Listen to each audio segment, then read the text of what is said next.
Si en 2010, on m'avait expliqué là où on est aujourd'hui, je l'aurais jamais cru.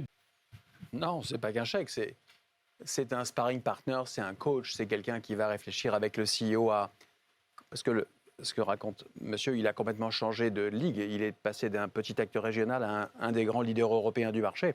Et il l'a fait avec un actionnaire engagé qui lui a apporté du capital, de l'expertise, des échanges stratégiques au fur et à mesure du temps. Donc, il est passé d'un petit acteur régional à un des grands champions européens du secteur. Mais quand on a un parcours bon comme celui qu'on a eu, il y a beaucoup de satisfaction. Donc c'est quelque chose qui est très stimulant de toute façon. Mais est-ce que vous avez le sentiment que ce niveau d'exigence vous a peut-être permis d'aller plus loin que ce que vous espériez au départ? Ah oui, oui.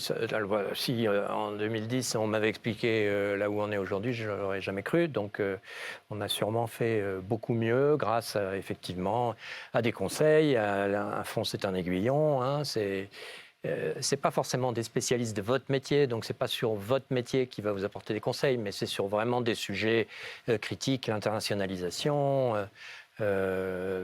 qui sont spécifiques à la taille de votre entreprise et aux différents challenges que vous devez avoir en fonction de l'histoire. Par contre, quand Opteven se pose des questions sur le recrutement d'un directeur général pour une business unit, quand il se pose des questions sur une cible d'acquisition en Allemagne, là, le fonds a l'expertise d'avoir construit aux côtés du CEO avoir fait passer une entreprise d'un statut de petit acteur régional à champion national, à champion européen. Et là, le fonds peut échanger avec le CEO et l'équipe de direction. Donc là, c'est l'expertise de la croissance, en fait. C'est l'expertise de construire des champions.